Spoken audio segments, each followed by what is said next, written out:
Колеги, продолжуваме понатаму.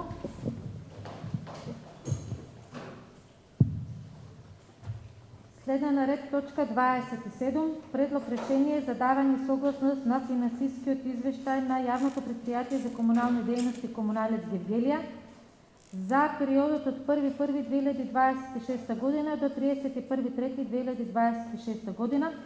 Отворам претрес по предлог решението со извештај од комисиите.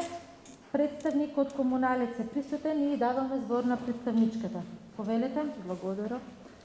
Почитувана председателка на Совет, почитувани советници и представници на Општинската администрација, добар ден.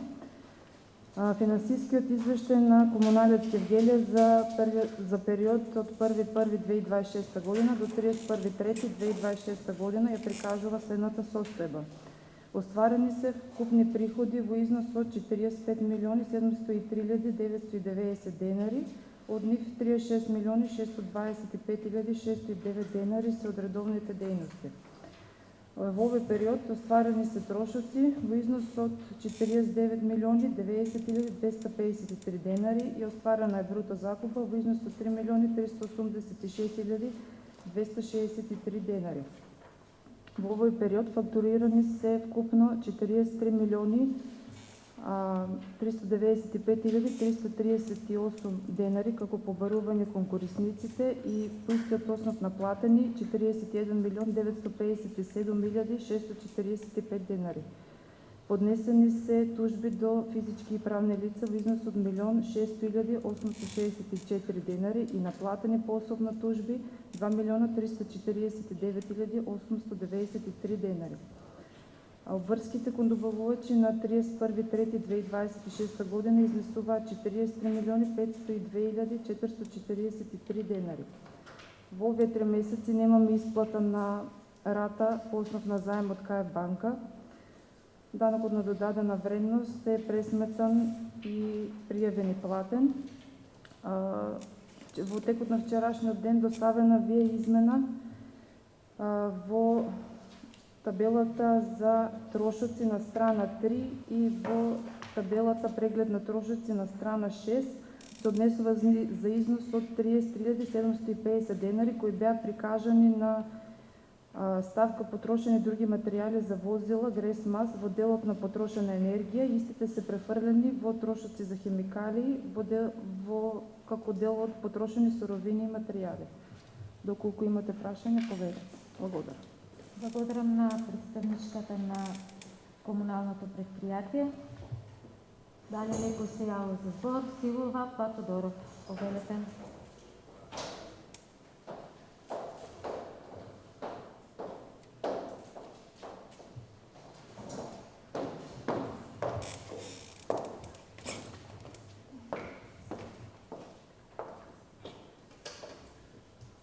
Благодарам, председателки.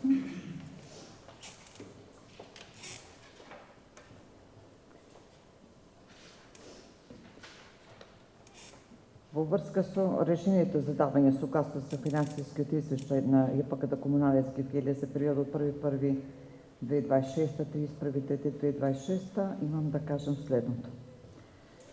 Приходите за вода, прочистување и одведување отпадни води и ѓубретарина бележат пораст, колку што е порастот на цените за истите во дадениот период, согласно одлуката за промена на цените кој мнозинството на ДПМН ја донесе во минатиот состав на овој совет, период 2024-2026 година.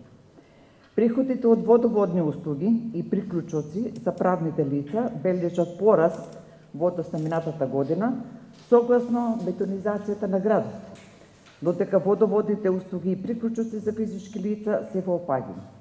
Исто е и со приклучоците и канализационните услуги за физичките и правни лица, особено за правните, скоро 8 пати повеќе за канализационни услуги и 21 пат повеќе за канализационни приклучоци, што не би знаела дали се реално прикажани за овој период или се оставени за книжење за истиот период со цел прикажување подобра реализација на приходите. Приходите од одржување на јавнопрометните површини и паркови зелениво се во пораст и тука мораме да ја спомнеме новата ставка давачки што удара по джебот на нашите граѓани, одлуката за определување комунална такса за одржување на јавното зеленело во општина Гевгелија, што мнозинството од ДПМН од овој состав на Советот ја донесе без око да им трепне, а не беше спомната во изборната програма со која ги добија изборите абсурд. Во опаѓање се приходите од одржување и уредување урбана опрема, приходите од пазар, од ископ со скип, од градежна група, нема приходи од секундарна продажба на суровини, а во опаѓање се и приходите од зонското паркирање за скоро 24% ставка, што реално се покажа како не баш како што беше замислено. Во однос на трошоците, за камати за задоцнато плаќање на обврските, има 2,7 пати повеќе од минатата година, што укажува на ненавремено сервисирање на истите, што пак упатува сомнеш дали е случајно или намерно.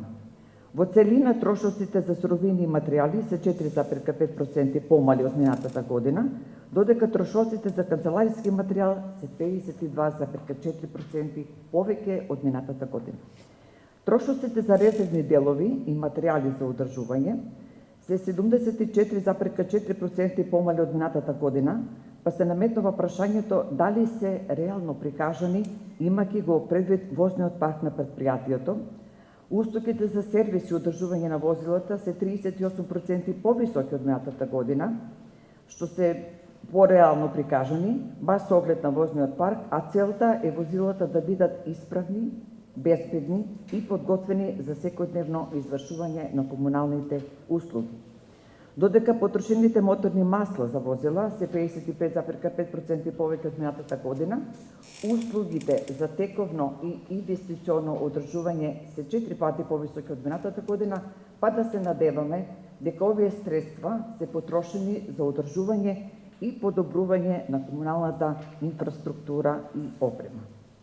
Фактурираните побарувања се 13,6% повисоки од минатата година, додека наплатените побарувања се помали од минатата година, особено кај фирмите, за 7% помалку од минатата година помалку. Побарувањата по основ на поднесен предлог и решение до нотар за фирмите се 24 пати поголеми од минатата година, а за домакинствата скоро 10 пати поголеми од минатата година, или во паричен износ 96.407 минатата година, 1.600.864 оваа година, што е ставка колку пари комуналец побарува од должниците, но долгот кој станува предмет на можна приселна наплата е прашање дали ќе се успее да се наплати со оглед на тоа што за фирми има 1.109.090 денари, а дискутабилно е дали истите се активни. Наплатените побарувања по основ на поднесен предлог и решение до нотар за фирмите 1.169.112 и домакинствата 1.180.781 денар, или вкупно 2.350.000, покажува дека добар дел од старите долгови се успешно наплатени и овие средства се вратени во буџетот на комуналното предпријатие преку нотарска постапка, што еве да не излезе дека само критикуваме, па и да пофалиме. Но за жал, обврските кон добавувачите за овој период од 3 месеци оваа година се 22,8% поголеми од минатата година, што и не е за пофално. Да сумирам. 2020 година добивка 1.032.000, ќе зборувам округло. 2021 добивка 3.504.000. 2022 загуба 20.500.000. 2023 добивка 2.933.000. 2024 добивка 8 милиона, 2025 добивка 6 милиона, 31.3 загуба 3.386.263 денари. Значи, финансискиот извештај на ЕПАК за Комуналец Гевгелија за периодот 1.1.31.3 е негативен и бруто загубата во износ од 3.386.263 денари во однос на добивката од 6.530.251 на крајот од 2025 година е вистинска игра на бројки, затоа што наведен позитивниот резултат за 2025 година и како што вели народната поговорка, дојде ѓаволот по своето, што во преносно значење ова се последиците од неработењето на предпријатието и советничката група на СДСМ нема да даде согласност за истиот. И сега жал ми е што директорот не е тука. Гевгелија е мало место, имаме сознанија дека е за Кина. На минатата седница имаше одлука од управен за негово патување во Израел, за Атина. На прашањето до него што бенефит има комуналец, тој рече дека на приватна режија, сега дали од Кина ќе ни донесе нешто што ќе има бенефит комуналец, времето ќе покаже. Благодарам. Благодарам, колешка Силова. Дали некој друг се јавува за збор? Тодоров.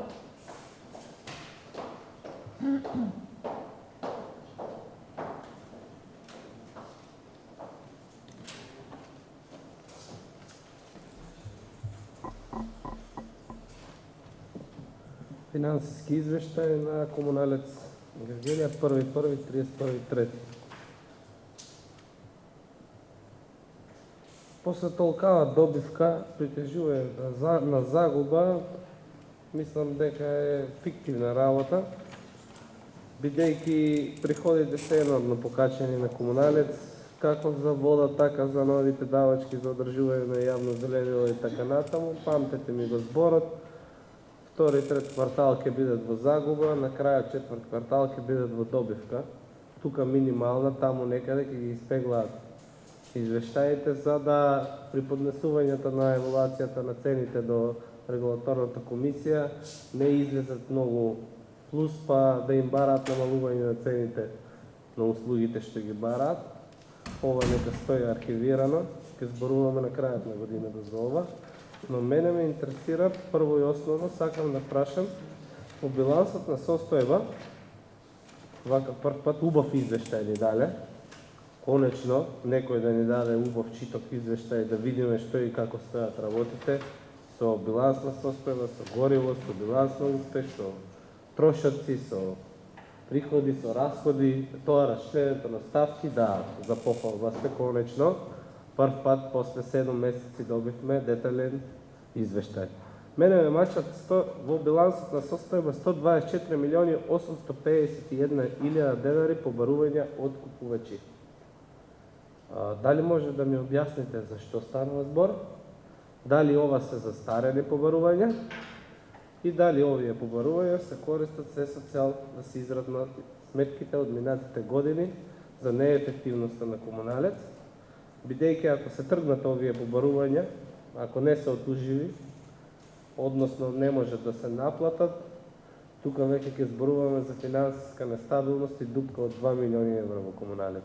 Што е редов пример во сите општини, низ годините на владење на двете омилени политички партии на граѓаните во Македонија, акумулирале ненаплатени побарувања по милион, по 2, по 3, по 5, еве покажува оваа година од 3 до 5 милиони се движи во Богданци, значи во Гевгелија, значи за 10 години од прилика таму до 2 милиони евра стигнати се побарувања од купувачи кои што не можат да се наплатат. Значи тоа е прашањето. Дали е поминат законскиот рок, дали се утужени навремено фирмите, домакинствата, неплаќачите и така натаму. Благодарам. Благодарам, колега Тодоров. Дали некој друг се јавува за збор? Да, одговори? Поставете. Може? Да, повели. Благодарам.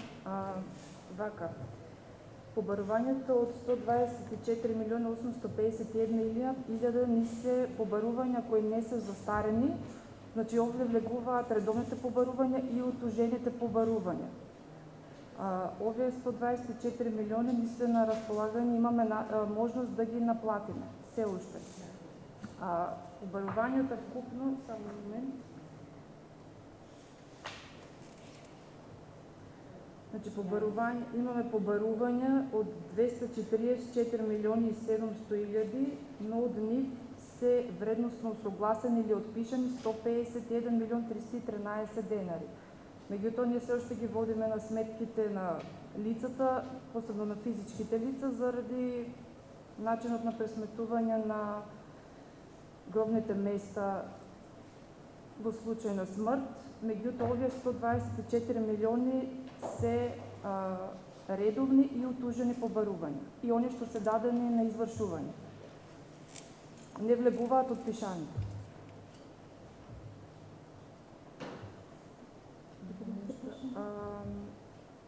Ако беше прашање околу приходите за зонско паркирање, намалени се приходите за овие 3 месеци. Имавме трансфер од еден на друг софтвер кој траеше околу скоро цел месец, поглед на тоа што не фате и празници, чекавме многу и во операторите. Имаме нов софтвер кој ни е донација и овие месеци веќе не плаќаме наредни, само овие 2 години нема да имаме трошоци за софтвер. Имаме приходи од 884.000 денари за зонско паркирање, додека трошоците за зонско паркирање ни изнесуваат 543.000 денари, така да во добивка сме во, да кажам, за оваа дејност. Сега тој еден месец влијаеше нормално на приходите, но работите се вратија во нормала. За резервните делови имаме намалување, бидејќи во 2025 година имаше поголеми поправки на камион за изнесување смет од 350.000 денари и поправка на робокопач на багер околу 250.000 денари, тие беа тука некаде од прилика, 90.000 денари. Тие беа поголеми поправки на тие возила. Околу резултатот на кварталот, вака, значи, кога ги споредуваме ние во предпријатието, да кажам, ајде на крај на годината со годишната сметка, гледаме и по сектори, кој сектор не носи добивка, кој загуба. Водните услуги ни се регулирани, како и добретарината, ни се регулирани со цени кои ги усвојувате и се доволни за покривање на трошоци, барем до сега. Најмногу ни зависи резултатот од приходите кои ги остваруваме работејќи за општина Гевгелија. Тоа се приходи кои ги фактурираме по основ на склучени договори со општината и додека не дојде ревизијата во 2023 година, ги фактуриравме подеднакво за секој квартал, исто ги поделувавме, например, износот што ни е предвиден за таа година, поделиме на 4 квартали, така фактуриравме. По нивните насоки ни кажа дека треба да се фактурира колку се работи во тој квартал, толку да се фактурира на општината. Реално ние годишно и повеќе трошиме од тоа што изнесува договорот. И сега, ако ние фактурираме исто секој квартал, ова ќе биде добивка, нема да биде загуба. Меѓутоа, ги следиме нивните насоки, фактурираме онака како што кажа дека не ли треба да биде. И затоа првиот и четвртиот квартал не се со загуба, додека вториот и третиот квартал не се со добивка, но важно е на крај на годината да биде резултатот позитивен. На кратко околу...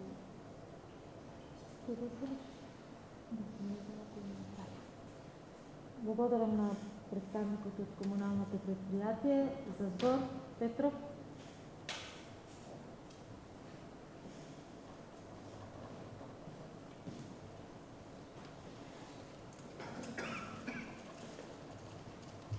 Ви благодарам. Јас слушнав нешто од излагањето сега на представничката и јас се фрапирав едноставно. Не знам дали обрна внимание на незиното излагање другите колеги советници, но сега ќе го објаснам тоа што го слушнав. Мислам да подетално така да не одговорите. Дали вие кажавте дека отпишаниот долг од сметките на физичките лица им стои на фактурите, бидејќи во иднина кога тие ќе умрат, ако не платат, гробно место не ги следува на гробиштата? Тогаш, зошто им стои, зошто го спомнавте гробиштата и гробното место? Зошто? Ќе објасните? Значи, не се присилени граѓаните, отпишан долг од фактурите, да платат при починување на некој од нив, за да добијат гробно место на гробиштето. Не се присилени граѓаните, така? Не. Добро, сега ми олесно. Сега другото што сакав да го поставам прашањето беше за извештаите од управниот и од надзорен одбор, гледајќи го и Закон за јавни предпријатија. Членовите на управен надзорен одбор одговараат по закон, за разлика од некои други, и беше дискутабилно како се дава позитивно мислење на негативен финансиски резултат. Дали по математичката формула минус и минус даваат плюс, бидејќи како член и председател на управен и надзорен одбор, доколку едно предпријатие прикажува минусно салдо, загуба, нормално е да покажете негативно, да искажете негативно мислење. Еве ние имаме од членовите на управните и надзорен одбор позитивно мислење. Ова за мене е фрапантно доволно. Благодарам. Дали некој друг се јавува за збор? Попов?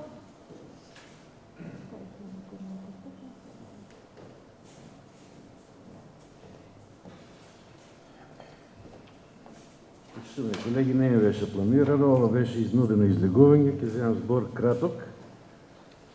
Малку да се разјаснат некои работи по илјадити пат и малку заради подршка на представничката на Комуналец, која што целосно ја поддржувам во нејзиното до објаснување на состојбите во Комуналец, кои што овде беа поставени ко прашања, ќе се обидам да сумирам многу кратко. Во некои работи јас ќе се повторам, ќе коментирам нешта кои што сум ги коментирал и во минатото во претходниот состав. Минусот што го гледаме тука од колку што разбрав слушајќи ве, од околу 3,5 милиони е од сезонски карактер. Истата ситуација, ако се сеќавате, ја имавме и лани, но за волја на вистината ја немавме во претходните години. Лани, минатата година, верувам дека раководството ќе најде начин тој минус да го анулира. За на крај, кога гледавме завршната сметка на Комуналец, свативме дека Комуналец ја заврши годината и во еден посериозен плюс. Годинава немам никаква причина да се сомневам дека ситуацијата ќе се повтори и дека Комуналец ќе се задржи во првите топ предпријатија во државата, кои што работат позитивно, инаку точно е дека најголемиот дел од предпријатијата во Македонија работат со дебели минуси. Точно е дека ѓубретарината е зголемена во претходниот мандат од страна на мнозинството во тој период, после многу години. Точно е дека водата, исто така, нејзината цена беше благо покачана согласно динамиката на коригирање на цената на водата предвидена со закон, односно регулаторната комисија. Точно е дека минатиот состав го воведе зонското паркирање со еден во услови на еден изразен огромен скептицизам од страна на тогашната опозиција и истиот и денес работи точно. И точно е дека покрај сите овие зголемување на цените на услугите направени од во минатиот состав, ВМРО на последните локални избори ги доби довербата на граѓаните со едно огромно мнозинство и точно е дека опозицијската СДСМ, која по истите овие прашања беше многу гласна во минатиот период, изборите ги заврши со советничка група преполовена во однос на таа од претходниот мандат. И точно е дека после се граѓаните за просек некој 25 евра месечно, нека се и до 30, мала сума, добиваат комплетна комунална услуга од сите сфери, од сите аспекти на комуналното работење и нормалното функционирање на еден град, па и на населените места. Гледајќи ја големата слика, каде го лоцирам проблемот на кој ќе укажам и денес, не за прв пат, зашто притисокот врз комуналец расте, што прво се воочува кога се гледа прегледот на приходи и расходи на комуналното предпријатие, најголемата разлика ќе ја најдете кај трошоци во делот плати. И мене ме радува што е тоа така. Од 49 милиони денари направен расход, 27,5 скоро се плати на доместици и останато поврзано со тоа, и тоа представува 56% од вкупните трошоци. Одат за плата. Последниот пат кога зборував тука на тема комуналец, процентот беше 50. И тогаш најавив дека овој притисок ќе расте. Затоа што платите континуирано се зголемуваат, може би не толку колку што сите ние посекуваме, меѓутоа тој раст се случува и тој притисок врз финансиското работење на комуналец од година во година се повеќе ќе се зголемува. И има многу пати истакнато дека јас и не сум задоволен со платите кои што ги земаат вработените таму. Решението каде? Маневрскиот простор одамна им е тесен и краток. Притисокот од цените на се останато, што комуналец мора да го купува, набавува, за да може нормално да функционира, во последен период и горивата растат и растат, платите растат и дај Боже уште повеќе да растат, а од друга страна, можноста за зголемување на цените на услугите им е се помала и од тие причини во периодот кој што следи, тие ќе се соочуваат со се посериозни проблеми за надминување на ваквата состојба. Пред мене, секој си го носам со себе овој документ, кога имаме точка за комуналец. Ова е извештајот од овластениот државен ревизор, законски не обврзува, меѓутоа, еднаш кажав, ќе повторам и денес, треба да биде задолжително четиво за секој што се бави со оваа проблематика, особено за членовите на СОЕ. Тука има еден податок кој се уште државата во целина, не само нашиот комуналец, не го сваќа крајно сериозно, а за мене е. И вели вака. Ова е званичен податок од извештај, се однесува за годината 23-та, меѓутоа ова е состојби и 19-та и 9-та, а е сигурна и состојби и во 24-та и 25-та, и сега 26-та.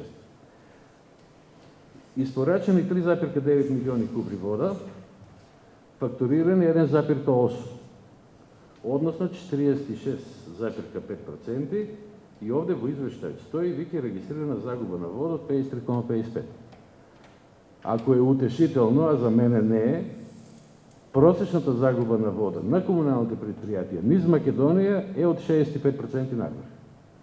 Во една прилика ги кликав една по една поголемите комунални предпријатија низ државата, резултатите се да врештиш. Со децении наназад ова не се покренува како проблем, па да пристапиме кон негово решавање. Со тоа што? Од овие нефакторираните милиони кубни метри вода, вели дека техничките загуби учествуваат со 52%, а тоа се однесува на загуба по основ на дефекти и претекување во водоводната мрежа. Понатаму вели, комерцијалните загуби учествуваат со 29-30 се тие за мене проценти од скупната загуба, а се резултат на нелегални приклучоци. Јас овој поим нелегални приклучоци тешко ми е да го абсолвирам, дека е вистина. И на крај имаме загуби како резултат комунална потрошувачка, односно тоа е вода која што не е фактурирана, а реално се троши за наводнување на паркови, јавни фонтани, чешми и така натаму, па градоначалникот минатата година го направи тој историски исчекор и почна оваа комерцијална загуба на вода да ја плаќа од локалниот буџет. Си реков, фала му на Бога, од некаде се почна, значи го решихме третиот, па се враќаме сега на вториот и на првиот. Задолжително треба, според мене, не само нашето комунално предпријатие, воопшто ова да се издигне на ниво на држава како државен проблем. Кога некои сакат да бидат многу паметни, ќе кажат идните војни нема да се водат за нафта, ќе се водат за вода. Водата е важен ресурс и скап ресурс. Проблемите кои што се ги набројав под 1 и 2, мислам дека бараат итно решение. Нивното квалитетно решение ќе ја намали цената на производство на вода, а оптимист сум дека во такви ситуации ќе се намали и цената на услугата која што ќе се испраќа до граѓаните. Комуналец ќе има поголем прилив на средства по тој основ и за еден догледен период ќе се обезбеди финансиска стабилност. Јас други извори дополнителни за драстично да се зголеми буџетот на јавното предпријатие, на приходната страна, не можам да видам. Ако некој знае, ќе му бидам однапред благодарен да ми каже да го слушнам. Меѓутоа, реалноста во моментов јас ја гледам така. Мора да се најде начин приходот некако да се зголеми. Според мене ова е решение кое во еден мандат може да се реши, само ни фали амбиција, а расходот ќе си расте. И тука бегање од таа ситуација нема. Целосна подршка, почитувана представничке, одлична презентација, одлично објаснување. Советничката група на ВМРО целосно го поддржува ова што го презентиравте пред нас како извештај. Благодарам. Следен за збор Димитров, па Петр. Реплика на Попов. Повелете.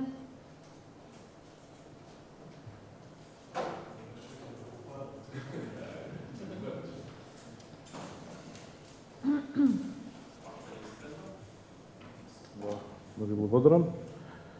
Јас слушав внимателно дискусијата на колегата Попов и можам да кажам дека се согласувам со неговата дискусија и истото јас имам го зборувано, дека имаме дискрепанција меѓу приходната и расходната страна. И сум кажувал дека расходот за плати од година до година ќе се зголемува, додека немаме прилив кај приходната страна.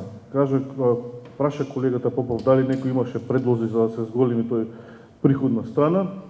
Јас, ако ви текнува колеги во минатиот состав, имам предложено на градоначалникот, ако имаме потреба, значи, да го смениме и статутот на предпријатието, да вршиме дополнување во неговата дејност, да му придадеме нови дејности, имам го спомнато јавното осветлување, одржување на јавното осветлување, кај што 250.000 евра трошиме годишно за одржување јавно осветлување кај приватни оператори. Таа дејност, например, да ја врши јавното предпријатие, што не е мала сума на пари. Потоа, обележување на хоризонтална, вертикална сигнализација во градот, кои што исто така на приватни оператори ги прават тие дејности, и други градежни активности од мал калибар што се вршат во градот, можеме да ги диригираме на јавното предпријатие Комуналец, при што ќе се автоматски ќе се зголеми приходната страна. Тоа беше што сакав да го кажам, а не се согласува во делот кај што кажа дека лани градоначалникот, благодарение на градоначалникот, нели, се плаќа ја плаќа таа вода што се користи за одржување на парковите. Не ја плаќа градоначалникот, ја плаќаат граѓаните. Значи граѓаните во нивните сметки. Тоа. Благодарам. Благодарам. Димитров.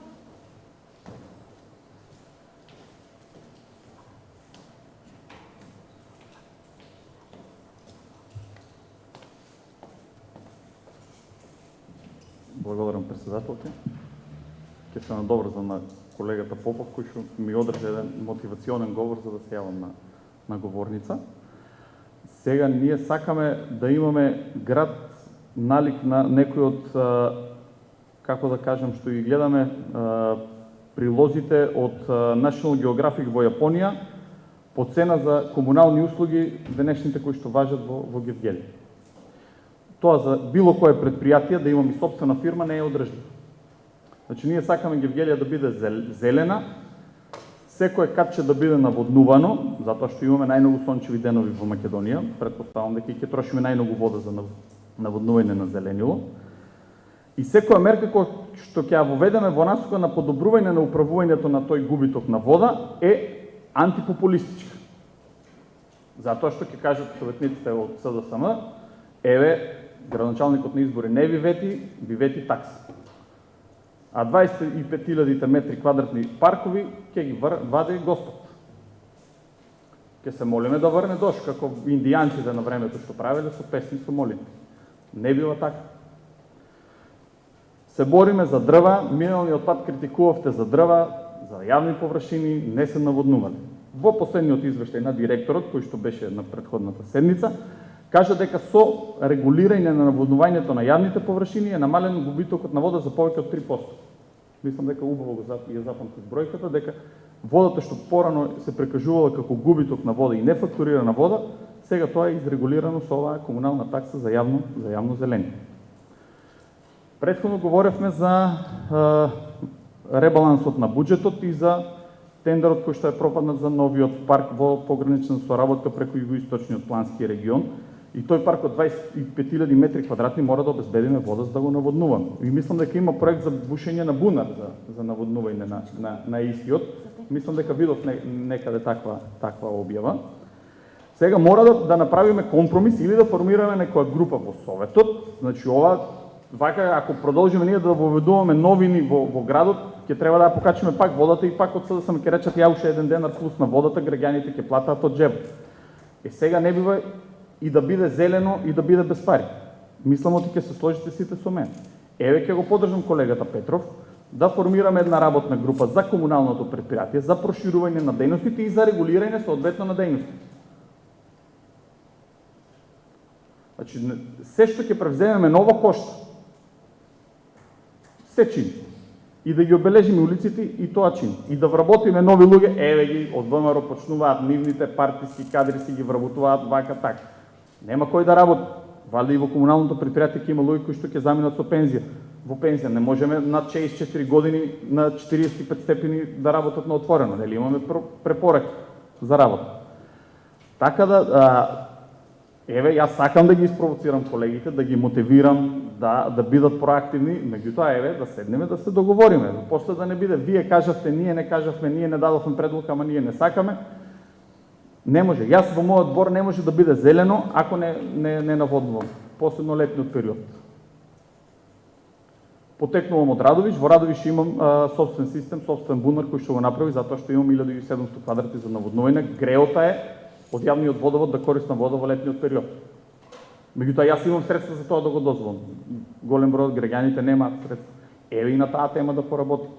Еве да поработиме на селектирање на отпадот. Луѓето што ќе го селектираат отпадот да се направи модус да се мери отпадот што го селектираат и да добијат минус на сметките. Еве и тоа можност да ја разгледаме како совет. А не сега што ќе покачиме 90 денари, ајде удрете по градоначалникот, такси. Така да мислам дека треба заедно да седнеме и ако сакаме модерно комунално претпријатие кое што ќе работи профитабилно, да седнеме и да се договориме. Ако сакаме да имаме Јапонија и цените да бидат јапонски. Меѓутоа мислам дека за македонски услови треба да направиме комунално претпријатие кое што ќе биде ефикасно, мора да го зголемиме бројот на вработени, а таксите не може да останат исти затоа што цените на другите енергенски и потрошни материјали отидоа преку 50%. А водата не ја покачивме 50%. Каква и одлука да донесе? Еве да направиме работна група, координаторите на советнички групи, да ги видиме можностите овие сите предлози што сега ги изнесовме на говорница, не да добиеме гласови, да биде подобро за граѓаните на Гевгелија и населените места. Благодарам. Благодарам, Димитров. Збор подадам. Сега да речете ви? Сега ви давам збор на представникот на администрацијата. Повелете. Да појаснам околу побарувањата и гробните места. До 2015 година, кога се смени законот и кога почна со гробиштата да работат операторите овластени, до 2015 година се наплаќаше секој месец по 100 денари во сметките за вода солидарен фонд за гробно место. Во 2015 година прекинавме да фактурираме по 100 денари месечно и сега во случај кога има прв погреб и треба лицата да земат гробно место, се гледа корисниците колку плаќале за тие години уназад солидарен фонд. Оние што си ги платиле сметките, всушност си го платиле солидарниот фонд и на нив не им се наплаќа 22.000 пример за дупла гробница, туку им следува бесплатно. Оние што имаат неплатени сметки за тој период пред 2015 година им се рачуна процентуално колку имаат платено, толку им се одобрува од тие 22.000 и го плаќаат остатокот. Затоа тие средства, тие сметки или долгови стојат на нивните сметки, но ние не ги тужиме или друг начин не бараме за да ги наплатиме. Немаме законска основа да ги наплатиме тие сметки, меѓутоа ни служат за пресметка на цената на гробните места, бидејќи не е во ред некој што не платил ништо и некој што платил се да добие бесплатно или да плати плюс. Од таа причина ги чувам, меѓутоа вредносното согласување е друга ситуација, тоа го правиме секоја година, така да не влегуваат во тие побарувања. Како? Не, тие се укинати од 2015 наваму не се наплаќа солидарен фонд. Сега плаќаат само оние што имаат гробни места, плаќаат 1260 годишно за одржување, да. Да. Не, проблем. Ако мислам се потрудив да ви објаснам. Благодарам на представничката на предпријатието. Дали некој друг се јавува за збор? Доколку никој друг не се јавува за збор, го заклучувам претресот по точка 27. Предлог решение за давање согласност на финансискиот извештај на комуналното предпријатие за периодот 1.1. до 31.9.26 година. Благодарам на представничката на предпријатието за присуството и образложувањето на точката и точка 27. Не ставам на гласање.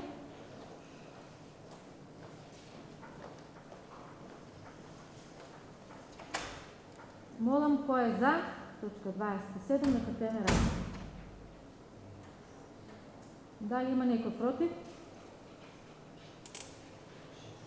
Задържани? Не. Така? Констатирам дека точка 27 е усвоена со 11 гласа за и 6 против. Продолжуваме понатаму. Точка 28. Информација за состојбата и активностите за кучињата спитници во општина Гевделија. Отварам претрес по информацијата со извештај од комисиите. Представник од јавното комунално предпријатие е присутен и му даваме збор на представникот. Повелете.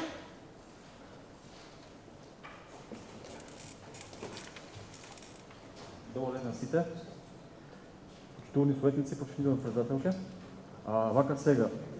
Значи само ќе бидам краток и концизен, бидејќи информацијата ја имате пред сите вас. Доколку имате после детални прашања, ќе ни поставите слободно, може да ви одговорам на сите прашања. За 2025 година од општина Гевделија, од буџетот на општина Гевделија се одобрени 575.132 денари, каде што од нив се реализирани 563.538 денари. За 2025 година во временски период од една година се кастрирани вкупно 85 кучиња, од кои што 44 се машки, 41 единка се женки, 7 кучиња се домени, 9 кучиња се еутаназирани поради болест лишманија и 2 кучиња се еутаназирани поради агресивност. Стационарот веќе работи, прифатилиштето работи веќе околу 2,5 години со одлука од АХВ од 13.10.2023 година, каде што располагаме со 13 кафезни системи, 10 се за постоперативен третман, а 3 се за карантински дел. Сега прашање на време е дали, мислам сега секој го интересира дали овој систем функционира. Да, овој систем функционира, можам да кажам со сигурност, но потребно е уште работа и време за потполна реализација на овој проект. Зошто? Бидејќи покрај тоа што ние заловуваме кучиња, си водиме некои, јас лично си водам некои статистички информации во врска со глутници, каснувања, напади, значи кучиња кои се со состеници, со соработка со комуналните инспектори од ДАХВ водиме постојана контрола на куќиња кои што се со чипови кои што самите собственици не се грижат за нив. Можам да ви кажам со сигурност само една илустрација за целокупната работа, на кратко ќе бидам. Значи, од февруари 2025 година, бидејќи тоа е период на парење на женските единки, имавме само 3 глутници на куќиња, додека во септември, октомври 2025 и февруари, март сега 2026 нема ниту една глутница на куќиња. Сега во 2025 година се кастрирани 41 женка. Од тоа значи дека популацијата на куќиња во општина Гевгелија, бидејќи ние покрај што работиме во градот, се зафатени и другите населени места, Негоци, Бардејци, Миравци, Давидово, значи тука Горночетнаци, сите населени места се зафатени, од секаде помалку заволуваме. Купно 246 единки имаме помалце на територијата на општина Гевгелија за 2025 година. За 2,5 години вкупно имаме кастрирано некаде околу 225 единки преку прифатлиштето преку ЈПД Комуналец Гевгелија, каде што од овие 225 50% се женки. Ако рачунаме дека рековме дека на територијата остануваат некаде околу 6 единки просек, значи со 2 парења, значи за 600 единки годишно сме ја намалиме популацијата. Сега прашање ќе каже некој дали каснувањето е намалено. Да, каснувањето е намалено, за разлика од минатогодишниот период до јуни месец имавме некаде околу 6 каснувања, 5 каснувања, сега имаме само едно пријавено. Што однесува до финансиската реализација и трошоците кои што општина Гевгелија и Комуналец Гевгелија ги плаќа на физички лица за каснување, за 2025 година имаме негде исплатено околу 65.000 денари, што тоа е некоја смешна бројка за разлика од другите општини кои што имаат по 100.000 евра, 120.000 евра. Што можеме да кажеме дека ја држиме под контрола состојбата на популацијата, само проблемот е тоа што мора да направиме соработка со МВР, комбината кои што влегуваат од општина Гевгелија од Струмица да бидат малку санкционирани, бидејќи тие не го прават целиот проблем. Зошто? Бидејќи сите куќиња кои што беа во последниот период од нова година наваму, значи период од 6 месеци, ние имавме енормна појава на куќиња со лишманија. Јас цела година за 2025 година имам 4 куќиња со лишманија, сега за 6 месеци 9 имам, позитивни. И тоа е куќиња кои се нови појавени, кои што ги нема на територијата на општина Гевгелија. Мислам во градот кој се, бидејќи му е жал да го еутаназира куќето, бидејќи куќето со лишманија се еутаназира, му е жал да го еутаназира, а за еутаназија треба да плати околу 50 евра и се вика подобро ќе го пуштам во Гевгелија, ќе го фати пред кадришите и ќе го еутаназира. И тука се затвора целиот круг.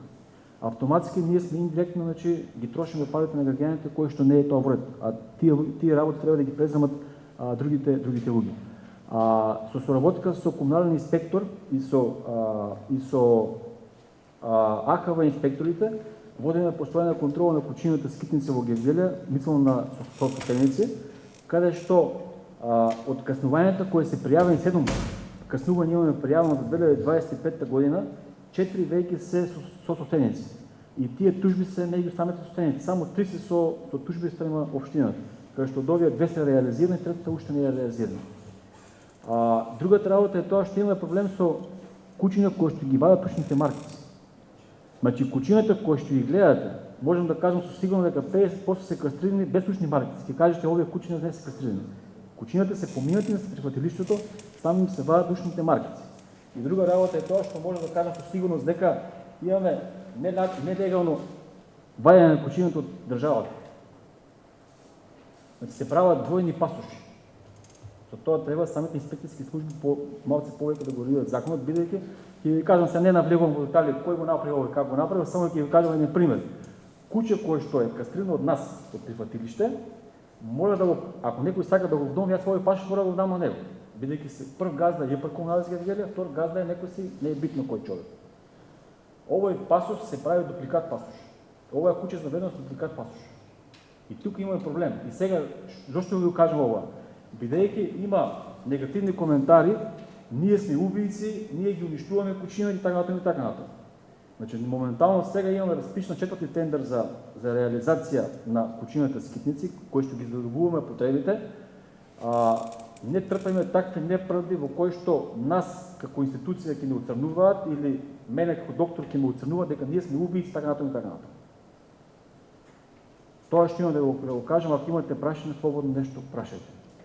Благодарам на представникот од Комуналец. Дали некој се јавува за збор? Алтинова?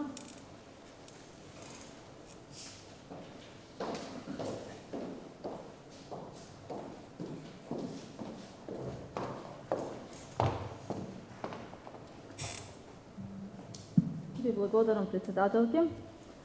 Моето прашање до представникот ќе биде: каде завршуваат еутанизираните кучиња? Каде се закупуваат? Дали има записник за истите? Која е таа локација во Гевгелија и кој е тој што ја одредува каде ќе биде локацијата? Друго, сакав да кажам дека не може да се дава информација во период од мај до април, оти тоа се два различни буџети, туку треба да биде точно прецизирано и да биде наведен периодот. И кога од павилјон ќе стане стационар при фатилиштето со оглед на тоа колку средства се потрошени, тоа што истите и не го дадоа баш посекуваниот ефект. Благодарам. Дали некој друг се јавува за збор? Давам збор на представникот на Министерството, поверите. Каде завршуваат кучињата угинати од лишманија, мислам еутанизираните кучиња? АХВ, бидејќи ние во Гевгелија не завршуваат сигурно на депонија, имаме направено договор со општина Струмица, тоа е, мислам дека беше општина Доброшинци, во депонијата што е во Доброшинци, значи таму имаме направен договор каде што таму се носат тие кучиња кои што се еутанизирани од лишманија и еутанизирани кои се агресивни. Сега, како ги носиме кучињата? Кучињата ги носиме, не ги носиме сега куче поединечно, туку имаме комора за длабоко замрзнување, кога ќе се соберат на пример 2-3-5 кучиња, ги носиме таму. Ова решение е дадено од АХВ. Значи, ние тука да направиме јама, сточна јама за мрши, потребно е обрат од Министерството за животна средина, дали има подземни води, така. Тоа е процедура. Затоа тука сега ова е договор направено со Струмица за полесно решавање на проблем. И по-многу поевтино не кошта. Тоа е целата работа. А другото прашање се извинувам, второто како беше? Април, мај, што беше извештајот? Добро.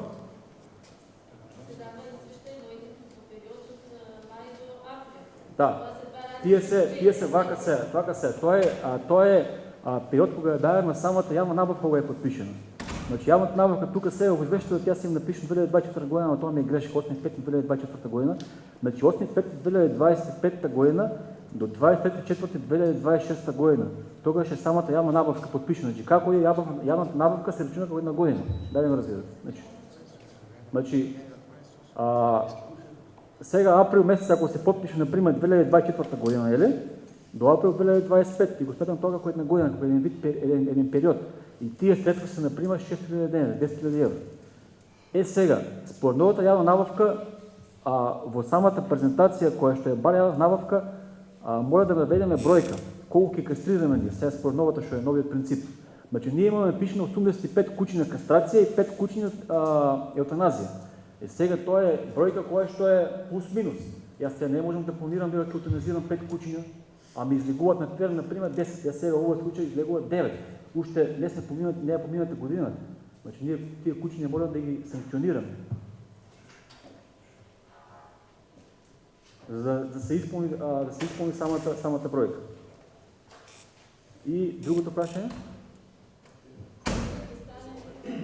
Вака се, да. Во ред, да. Вака се, има разлика меѓу терминот прифатилиште и стационар кој си да го мешат. Стационар е место каде што кучето го фаќаме, го стационираме и стои таму, може да стои со месеци, до домување. Може да стои 1, 2, 3 на година. Кај нас е прифатилиште, ние привремено го прифаќаме кучето. Нашето прифаќање за кучето е максимално 30 дена. Од кучето момент, ако кучето, например, го фатам да го кастрирам, обично околу 15 дена стои кучето кај мене. Ако кучето, например, има каснато друг човек, пример, напад, тоа куче го заволувам и АХВ, Агенција за хранење и ветеринарство, мене ми дава налог дека тоа куче мора да го чувам 15 дена под обсервација за бесниво да го наблюдува доктор по ветеринарна медицина и му правам тест на социализација. Му правам еден тест на социализација, дали тоа куче е подобно да го вратам назад. Ако, например, кучето одговара на 10 прашања, на 9 прашања, а едно не одговара, тогаш повторно го поновувам тестот.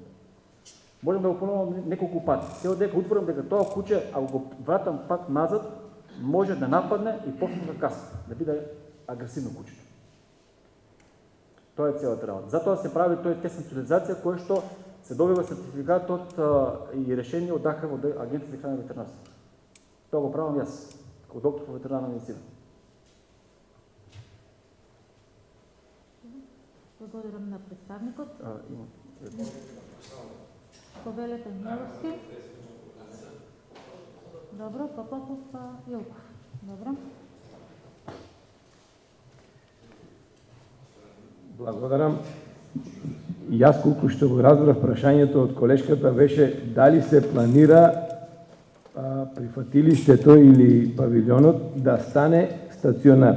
Дали има план да направиме стационар каде што ќе ги задржиме кучињата подолго време, а одговорот мислам дека беше даден во друга насока. Сега не.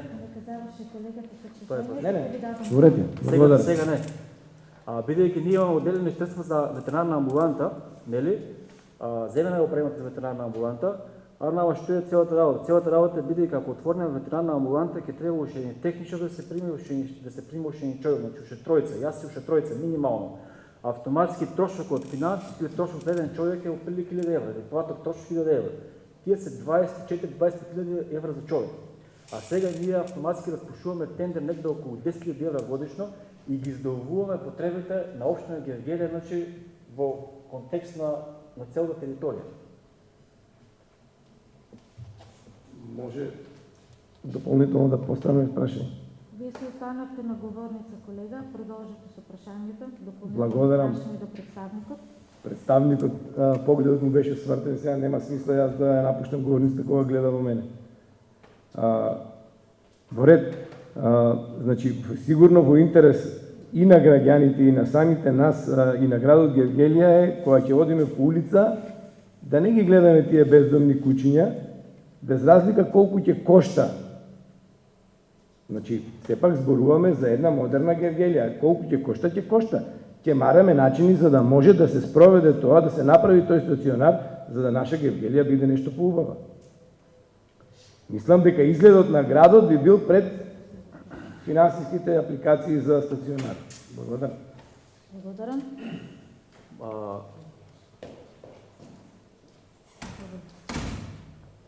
Можност за стационар имаше претходно да се направиш како што е Струмица, каде што имаше одобрено средства, мислам дека беа околу 120.000 евра. Во Струмица требаше да иде во Гевгелија. Едната локација беше Негорци, другата после Пардејци, па Баландово го префрлија, па ништо не бидно од таа работа и така остана. Сега за сега можноста не навлегувам во тоа, не сум одговорен да одговорам во стилот како да правецот понатаму дали ќе биде стационар или прифатилиште така натаму, не сум компетентен за таа работа. Тоа треба да се бави одговорно менеджерскиот тим. Значи сега за сега според законот за благосостојба, кучето кое што е заловено, ние мора да го вратиме назад на таа локација. Значи не смеам да го дислоцирам, доколку на пример тоа куче тене во детска градинка, школа, амбуланта, тогаш можам на некој начин да го подместам. Али тоа не смеам да го правам, значи не смееме да го правиме тоа. Значи законот за благосостојба ти вика кај што го фатиш, таму да го пуштиш. Друга работа, секој куче кое што е фатено е објавено на веб страна на Комуналец Гевгелија, каде што секој човек може да си го препознае тоа куче и да го вдоми. Ние немаме проблем од кучени скитници.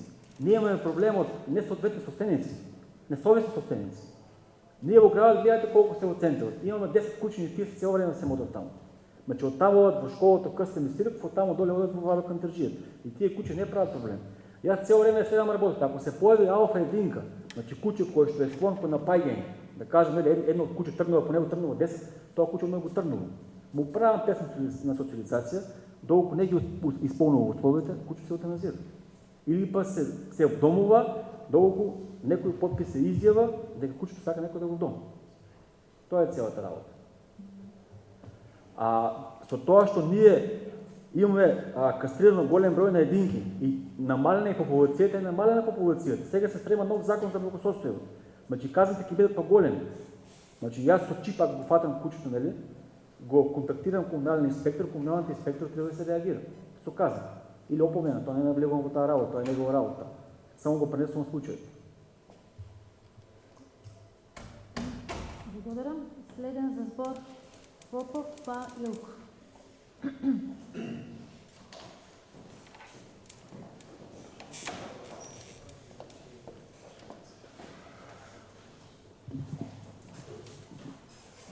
Почитувани колеги, оваа тема се обработува на седница на Совет најмалку 2 пати годишно, еднаш при носење на програма, друг потоа следува информација за реализација на програмата, што значи мене ова ми е најмалку 10-12 пат да учествувам во работа на седница на Совет на оваа тема.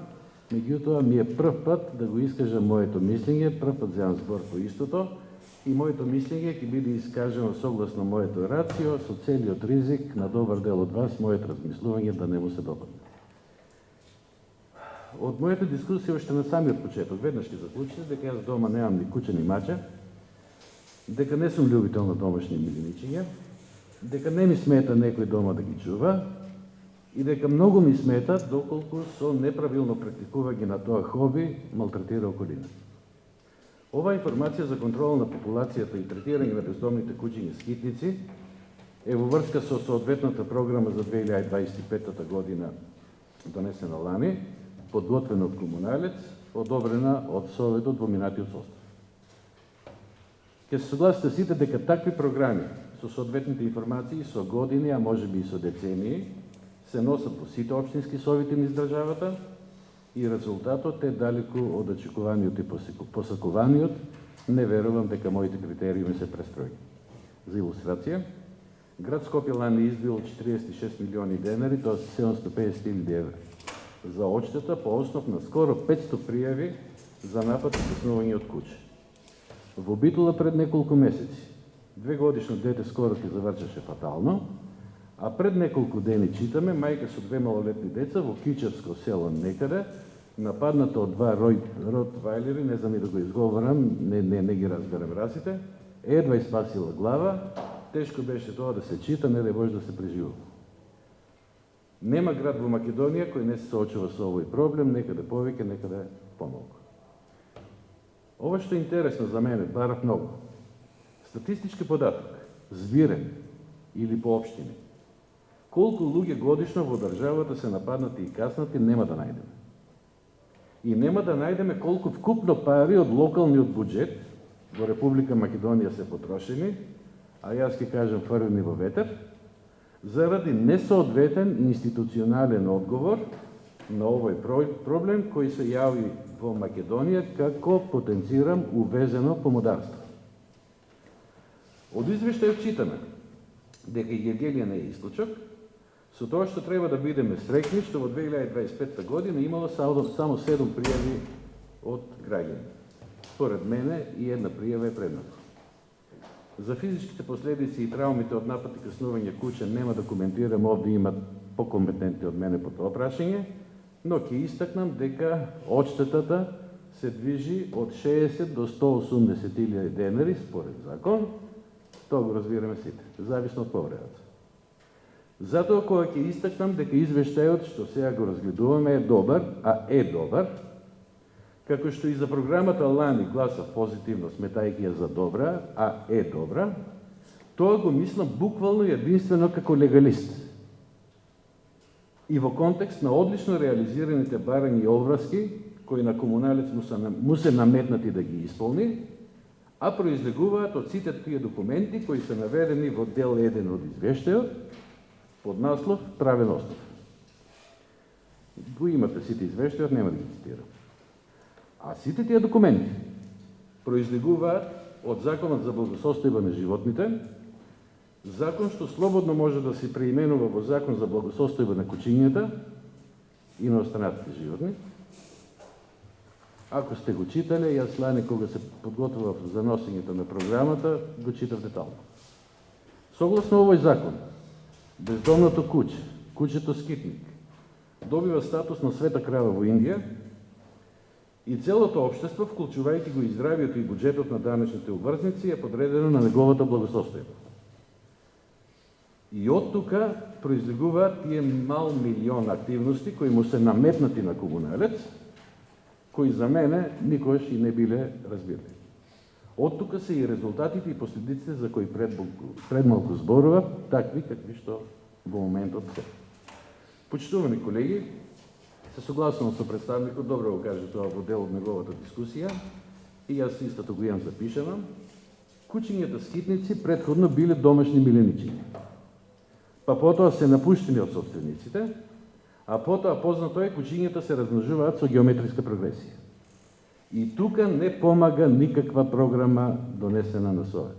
Нека е подготвена од кој сака.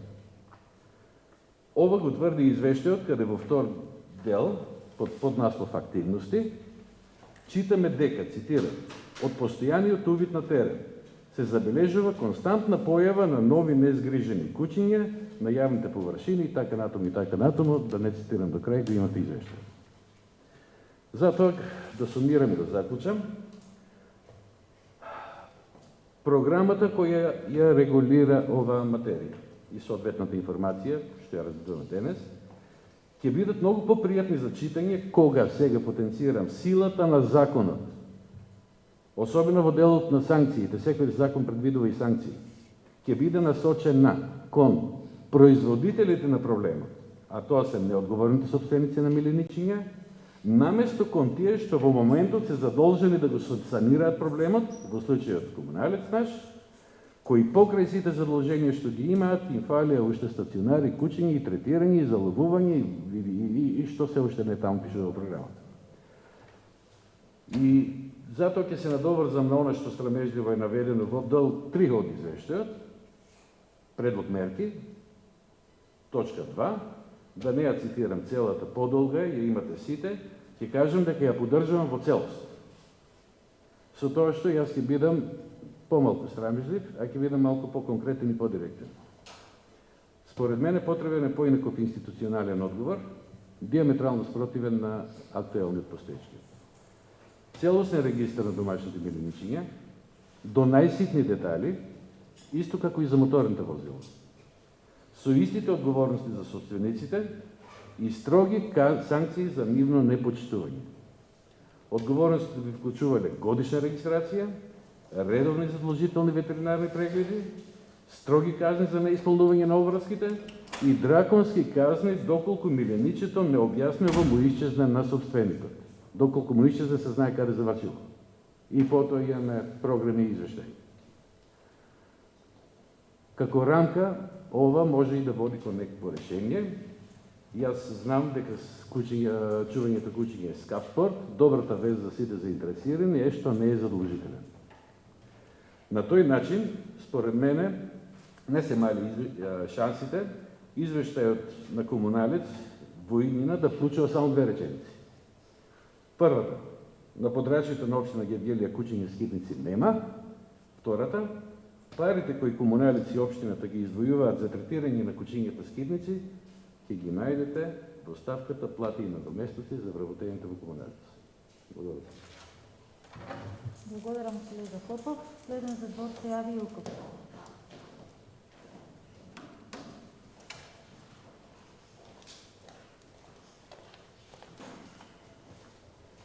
Благодарам, председателке.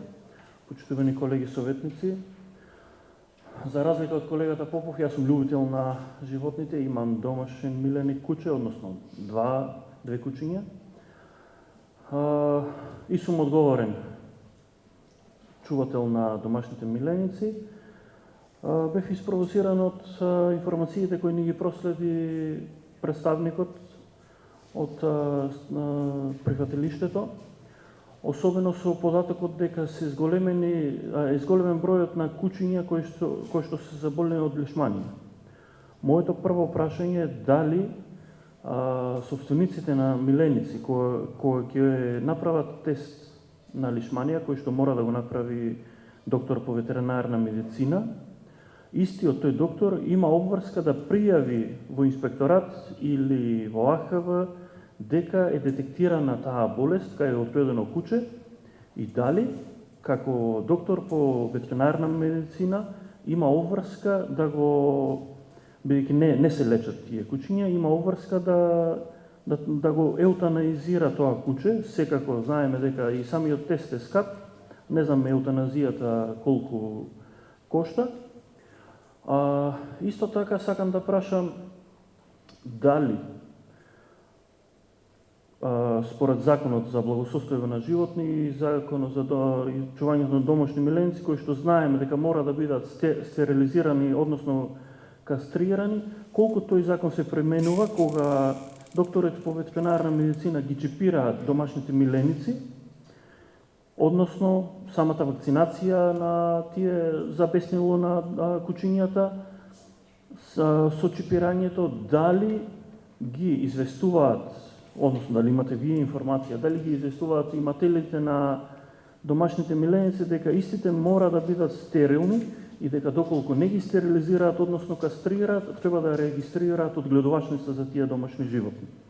Сметам дека законот и сега е доста дециден, а предлог законот кој што треба да се донесе ќе биде уште подециден, со казни кои што дури и мене како совесен чувател малку ме заплашуваат, бидејќи благосостојбата на животните во моментот ние во селата како што ги чуваме не е дозволена според новиот закон.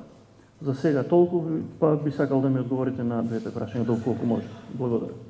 Благодарам. Илко, поделете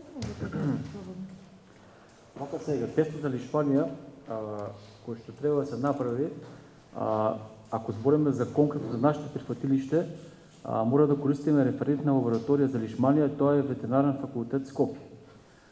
Тоа за секој заловено куче, за да може да влезе во ВИС системот, тоа се вика ветеринарски информационен систем, значи мора да постои тест на лишманија, односно земање на крв за лишманија. Сега, постојат и така наречени брзи тестови за лишманија. Брзите тестови за лишманија можам да ви кажам со сигурност дека 50% се точни, 50% не. Бидејќи тоа јас лично имам го испитувано, бидејќи работам на ветеринарен факултет. Најрелевантна и најсензитивна метода е индиректна имунофлуоресценција, која што ја испитува ветеринарен факултет и доколку се потврди таков случај позитивен за лишманија, кучето треба да се еутаназира.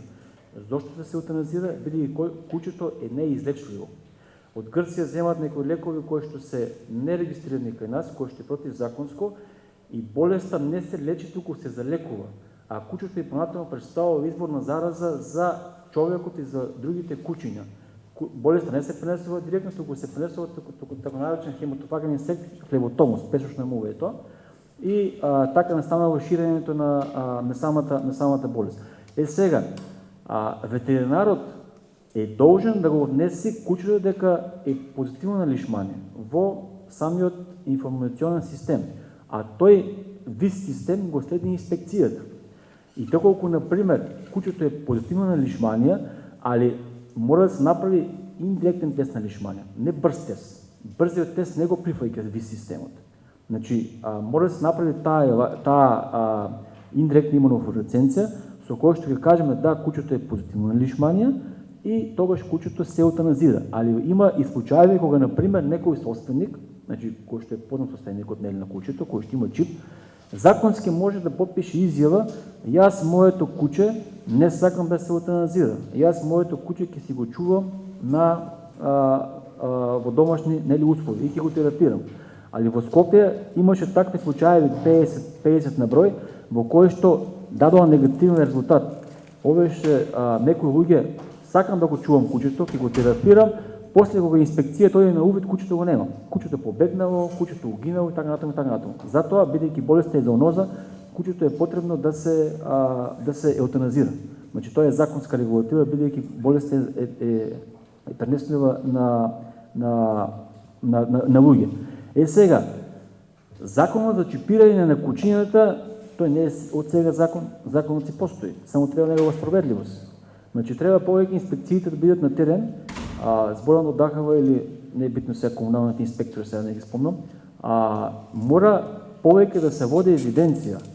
Значи секој куче кој што ќе биде без чип И без вакцина на беснево, бидејќи законски ако кучето ти му стави чип, мора да го вакцинира за беснево и секоја година се вакцинира за беснево. Ако кучето ти не го вакцинира за беснево, тогаш ќе информира ветеринарниот инспектор, треба да го вакцинираш во даден рок, а ако не го вакцинираш, доаѓа до казна. И сега, ако ние овој закон за чипирање го спроведиме, тогаш ќе го немаме овој проблем. Бидејќи јас кучето го фатам на терен, на петко, на трајко, не е битно, ќе го контактирам комуналниот инспектор ќе ми пише казна. А сега овој новиот закон што излегува, ретроградно што излегува сега, што треба да се презентира, уште не е завршен, казните се многу големи. Ако кучето го малтретираш, го убиеш, 5000 евра казна.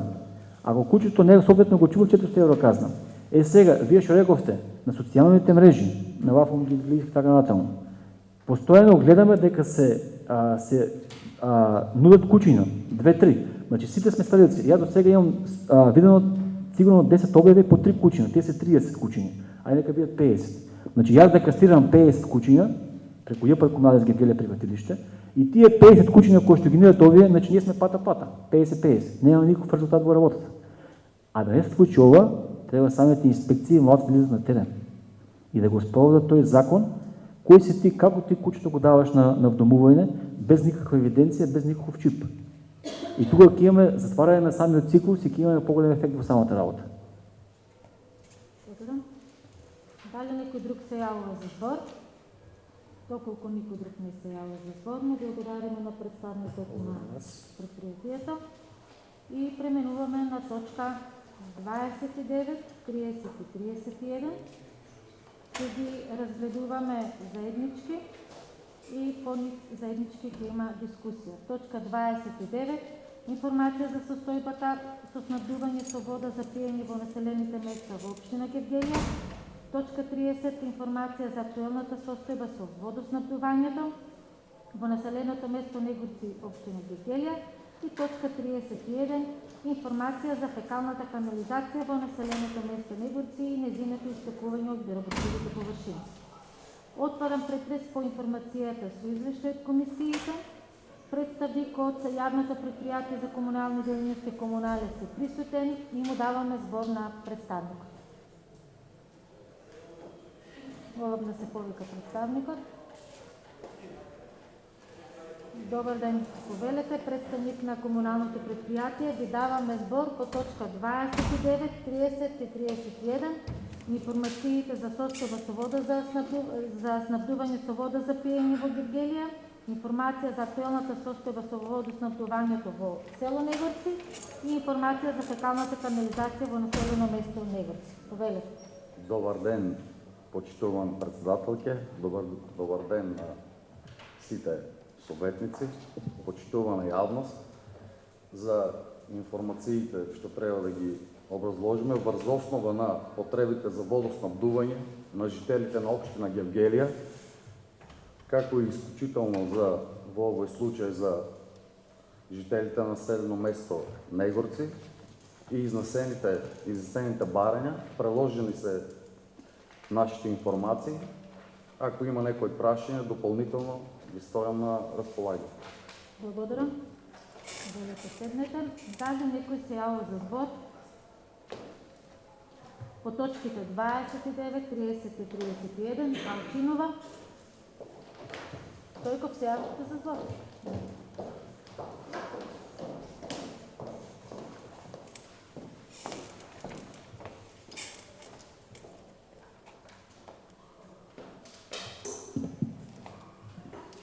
Благодарам, почитувана председателке.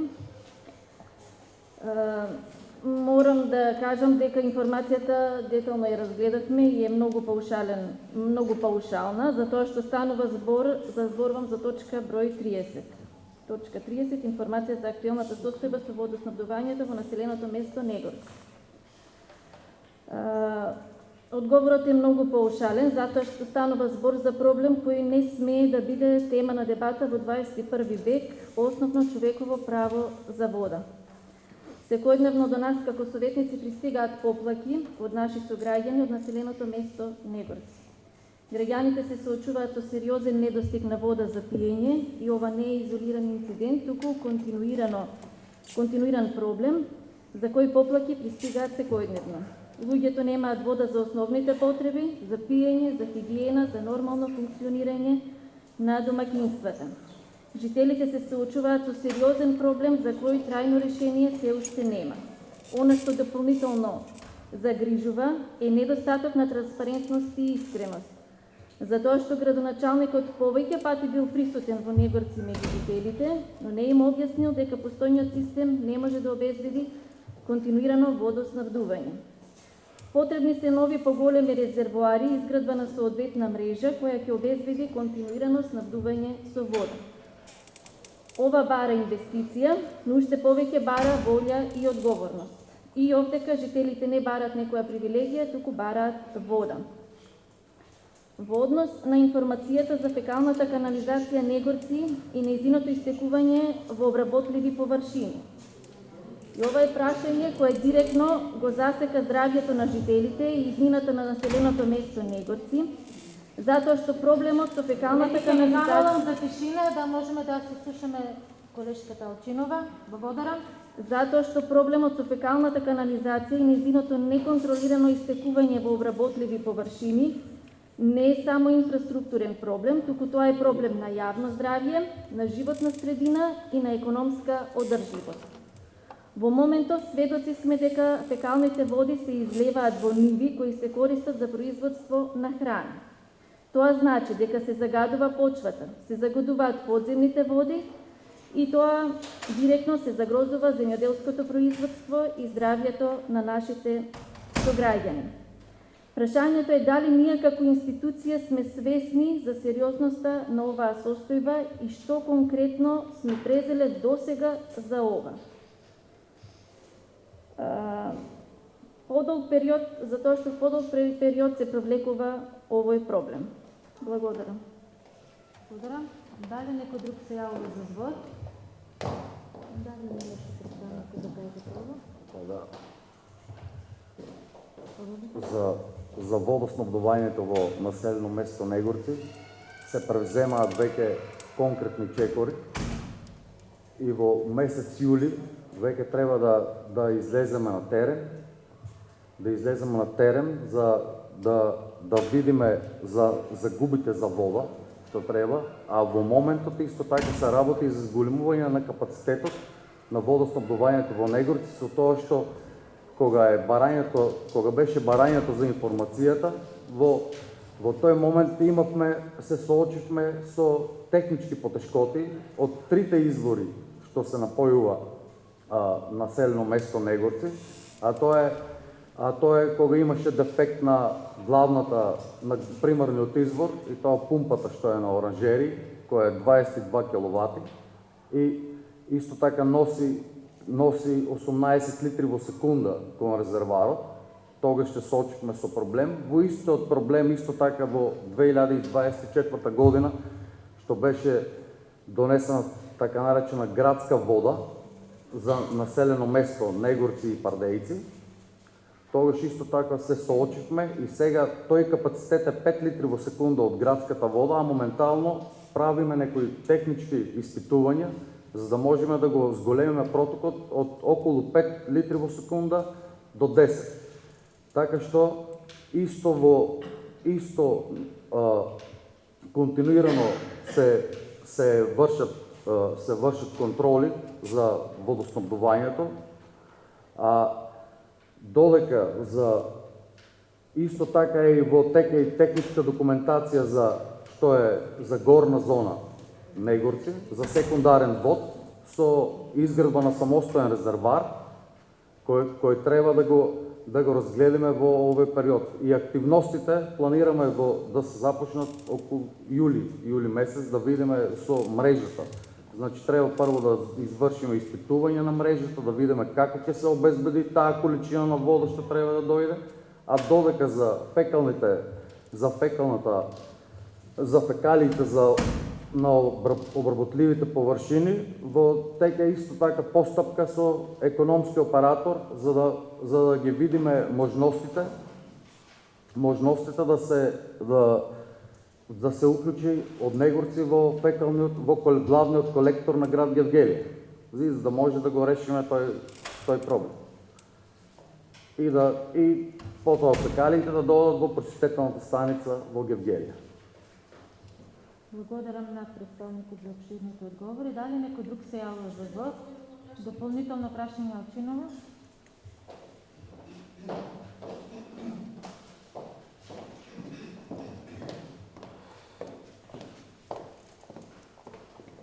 Дали е изготвен проект за фекалната канализација? Не, во тек е постапка за економски оператор, колку што јас сум запознат. Благодарам. Димитров?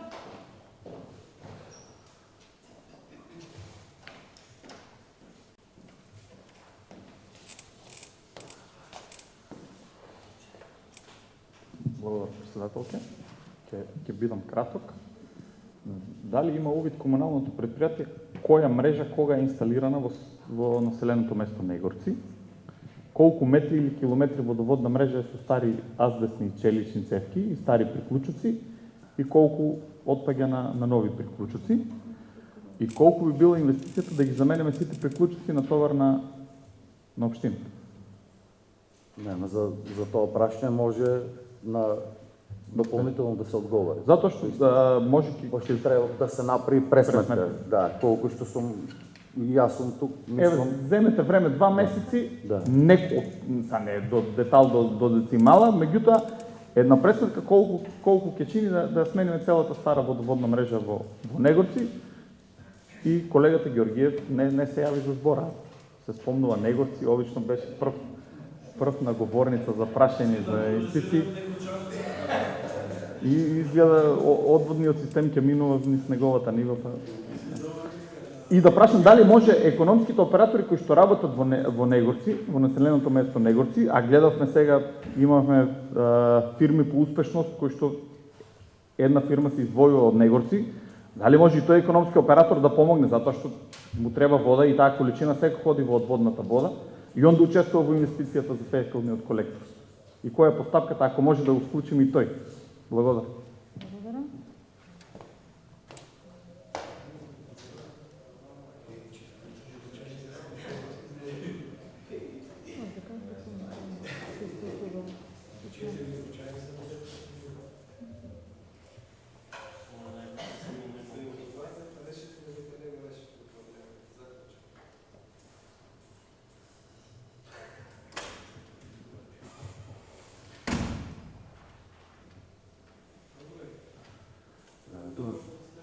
Да, за тоа може дополнително да се разбира, да се извади. Да се предложите, да се извади и пристикување. Благодарам. Дали некој друг се јавува за збор? Георгиев, колега. Спровоциран.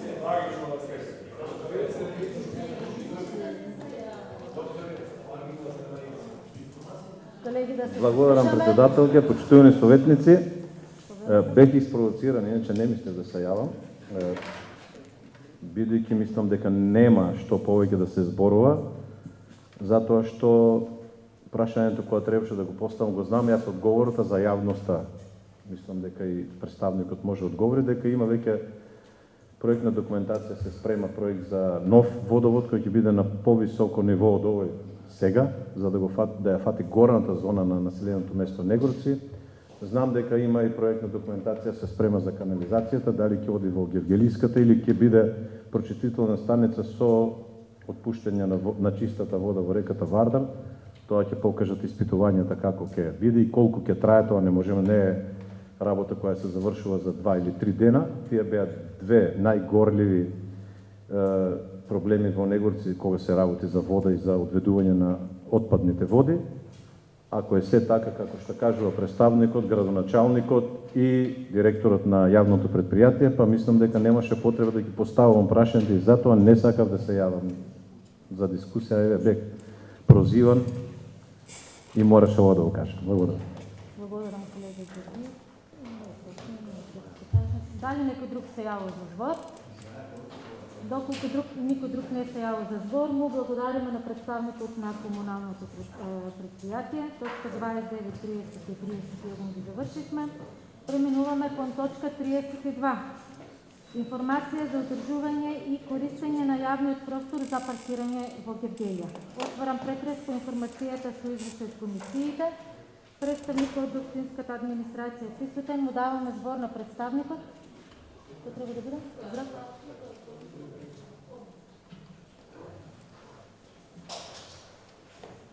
Повелете.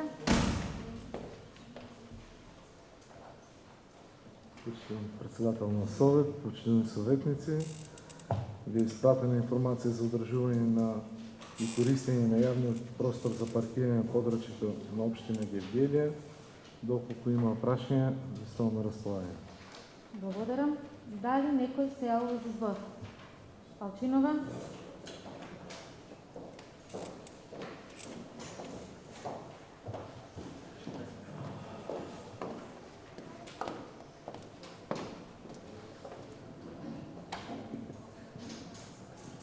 Кога разговараме за зонското паркирање, разговараме како да е успешна приказна.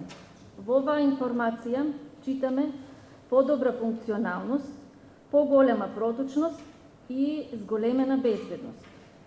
Но сигурно сите сме прошетале по околните сокаци кои се претворија во импровизирани паркинзи. И наместо да се реши проблемот со зонското паркирање, само тој проблем направи хаос, од центарот се префрли во споредните улици.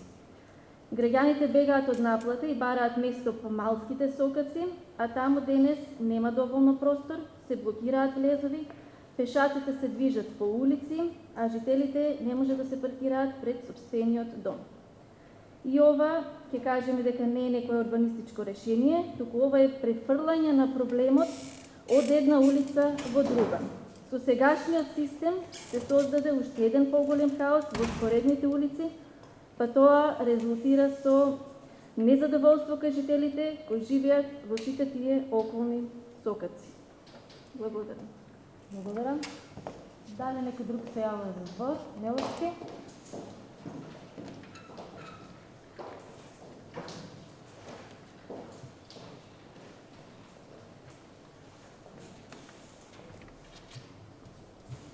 Благодарам.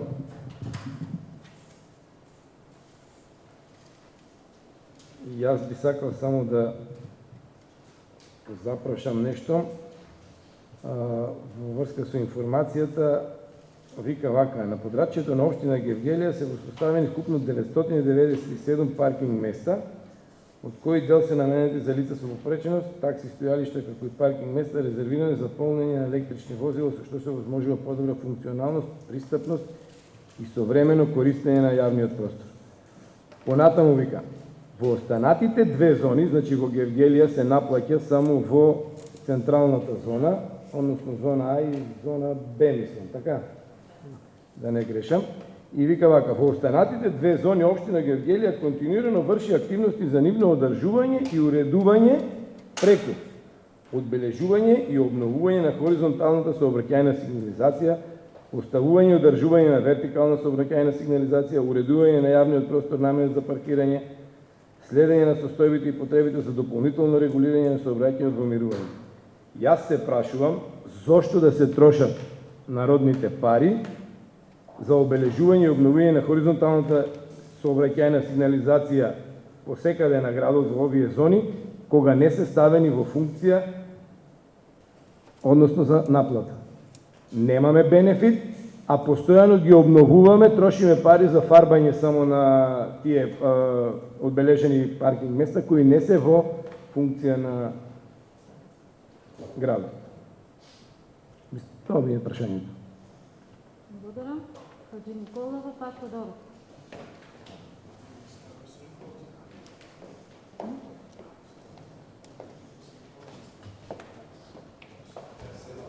Почитувана председателке, колеги, општинска администрација, гевгелиска јавност. Имам малку подалечно сеќавање и знам дека точката за зонско паркирање е разгледувана уште од времето на Франков. Ставена е на дневен ред и прифатена во времето на градоначалникот Поцков. Меѓутоа, во претходниот мандат на Сарамандов се изгласа, се донесе решение и почна да функционира. Од тогаш, мора да признаеме, сакали или не, дека проточни се улиците во централното градско подрачје. А кој како се снаоѓа да се паркира, има премногу коли во градот. И тоа е проблем во секој град. Секоја куќа има најмалку едно возило. Јас мислам дека може да бидат задоволни граѓаните во градот, ако дојдат, може да си најдат слободно, мислам во центарот, слободен паркинг и да си платат за саат-два. Благодарам. Благодарам. Следен за збор беше Тодоров.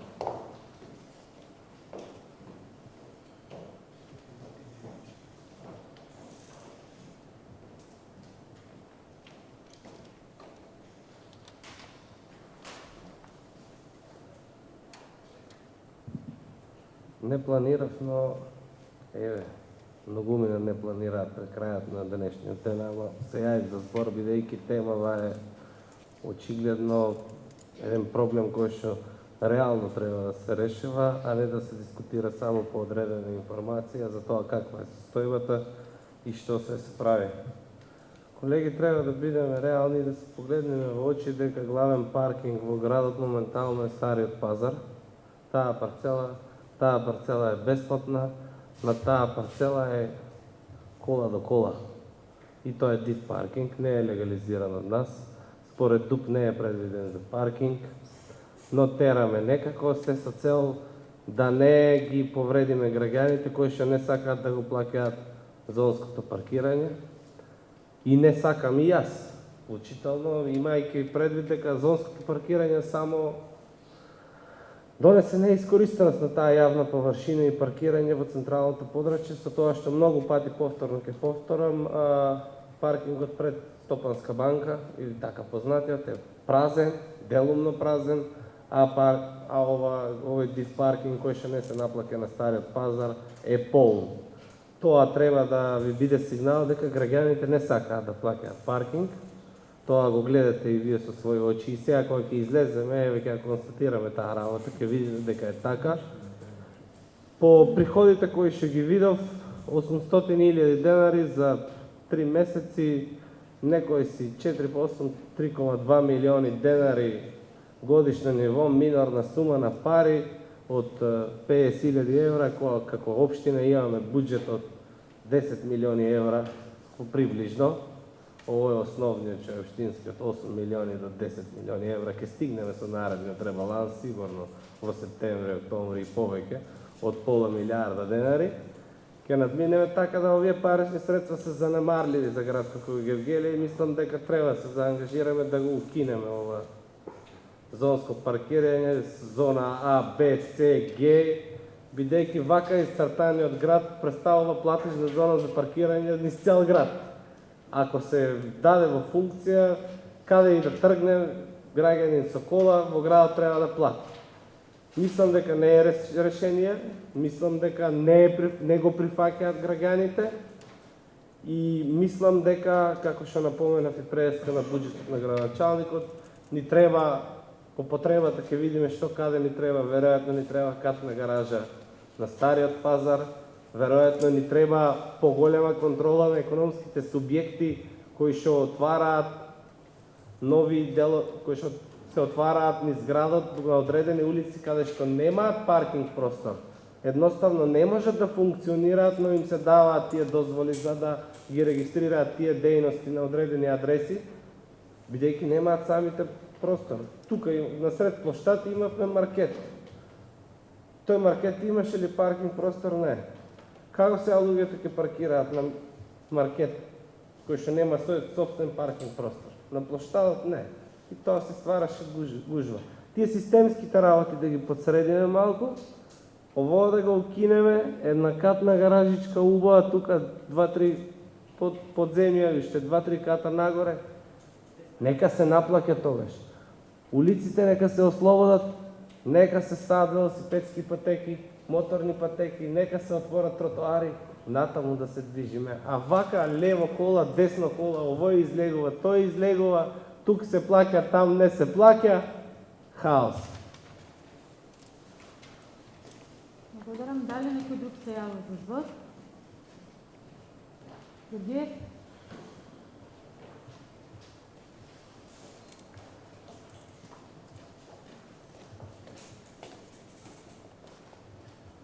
Благодарам председателка, почитувани советници. Сите доаѓаме од различни места, сите се занимаваме со различни професии, но јас ќе ви кажам една работа. Платениот паркинг е најдобрата работа што му се случи на градот Гевгелија. И тоа треба да продолжи така, бидејќи вие што живеете во градот и доаѓате на работа со кола и си ја паркирате кола на центарот и седите 8 часа на своето работно место, ви е многу добро. Јас доаѓам од Негорци да завршам работа за 10 минути во банката, треба да ја паркирам колата на Кожув игралиштето горе, да се вратам во банката, да платам еден налог и да одам пак на Кожув на игралиште. Значи, со тоа се ослободи централното градско подрачје за сите луѓе кои имаат свој бизнис, доаѓат до банките, до институција, до општина, до УЈП, до било каде. И секаде има празен простор за 30 денари да се паркираш, да завршиш работа и да се одиш. И ако не се задржиш повеќе од 15 минути, не се наплаќат ни тие 30 денари. Додека, пред да се воспостави ова, пола саат прво ќе вртиш низ градот да најдеш место кај да се паркираш и после уште пола час ти треба да одиш до банката да ја завршиш работа и да се одиш. Значи, паркингот треба да се наплаќа, а кој не му се плаќа, еве, рековте, има паркинг кај што не се плаќа, во поделечните зони уште не е регулирано за наплата, нека се паркира таму, нека си стои колата цел ден и нека пие кафе во кафичот цел ден, ако сака за без пари. Луѓето кои имаат потреба во централното градско подрачје да дојдат на пола саат, сакат да ја паркират колата, да се завршат работа и да одат. Тие се луѓе кои имаат бизнис. И времето им значи нешто. Благодарам. Благодарам, колега Георгиев. Дали некој друг се јавува за збор?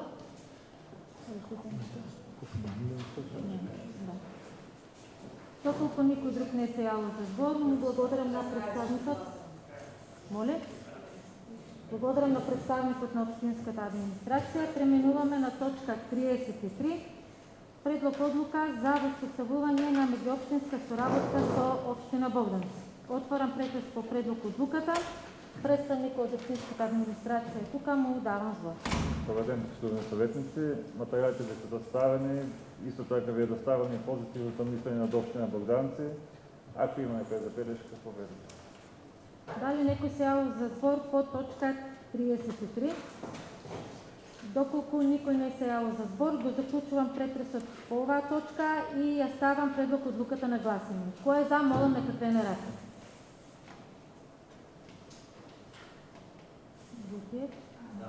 Да. Констатирам дека точка 33